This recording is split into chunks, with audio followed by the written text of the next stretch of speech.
Assalamualaikum warahmatullahi wabarakatuh. Perkenalkan, nama saya Zainab Husnaini dengan NIM 14014-21289. Saya akan mempresentasikan hasil wawancara saya dengan entrepreneur di terdekat saya dan studi literatur terhadap pengusaha yang sudah sukses.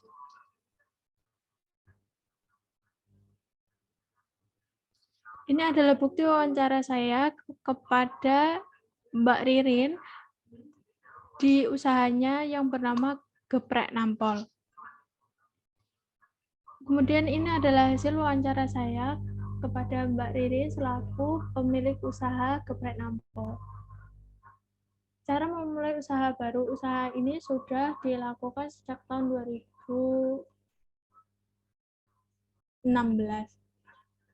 Usaha ini diawali oleh Mbak Ririn dengan memilih produk atau usaha yang bisa dikembangkan, kemudian memperhitungkan modal dan biaya tiap bulannya, serta menentukan tempat di mana ia akan berjualan. Usaha ini dilatar belakangi karena tuntutan ekonomi yang mendesak, dikarenakan suaminya meninggal dan anak-anak masih butuh biaya untuk sekolah dan hidup, untuk menyambung hidup. Yang kedua, strategi pemasaran. Strategi pemasaran yang dilakukan seperti promosi dari mulut ke mulut, kemudian membuka toko online seperti GoFood, GrabFood, dan ShopeeFood. Kemudian setiap 1 kali dalam seminggu, Mbak Rin juga memberikan promo, contohnya seperti Jumat Berkah. Yang ketiga, omset atau pendapatan. Pendapatan bukan pendapatan yang pasti atau tentu setiap harinya, tetapi apabila saat kondisi ramai, setiap harinya bisa mendapatkan hasil 700.000 hingga 800.000 per hari. Kemudian kendala awal membuka usaha yaitu yang pertama perlu penyesuaian terhadap pekerjaan atau usaha yang dijalani, kemudian pola hidup tiap harinya untuk menyesuaikan waktu berjualan dan lain sebagainya. Kemudian yang kedua, Mbak Ririn juga mengatakan bahwa ia cukup kewalahan atau keteteran dalam menjalani usahanya, terlebih ketika usahanya itu sangat ramai.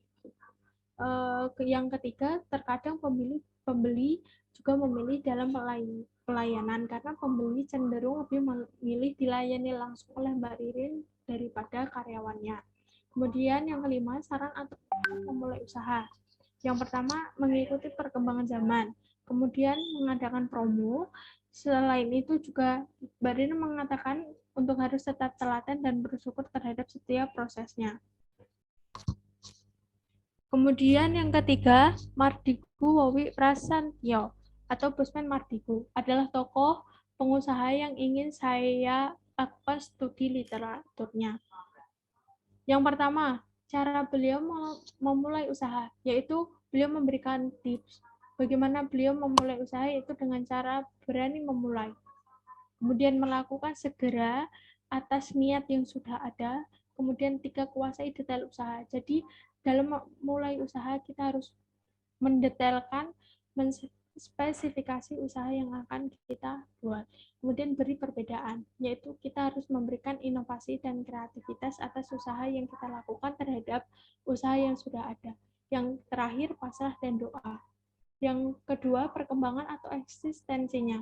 Pengusaha ini memiliki usaha di bidang minyak dan gas selama 25 tahun lamanya, kemudian memiliki 32 perusahaan di berbagai skala, baik regional bahkan nasional. Kemudian perusahaan yang dimiliki Mardigu, diantaranya PT Empora Gaharu, Narapati Meat and Mental Clinic, PT Santara Daya Inspiratama, serta bisnis UKM lainnya. Omset atau cabang yang dimiliki. Omset atau cabang yang dimiliki kurang lebih US dollar 200 juta US dollar atau sekitar 2,96 triliun per tahun. Kemudian beliau juga memiliki saluran YouTube yang diestimasikan menerima 19 juta per videonya. Kemudian cabang bisnis beliau juga terdapat di mana-mana, terlebih beliau memiliki bisnis UMKM. Kemudian yang terakhir, strategi pemasaran. Beliau memberikan strategi pemasaran, yaitu sebelum melakukan strategi pemasaran kita harus menguasai banyak bisnis dengan cara membaca buku bisnis, berkumpul dengan pedagang dan pembisnis yang sukses membuka bisnis.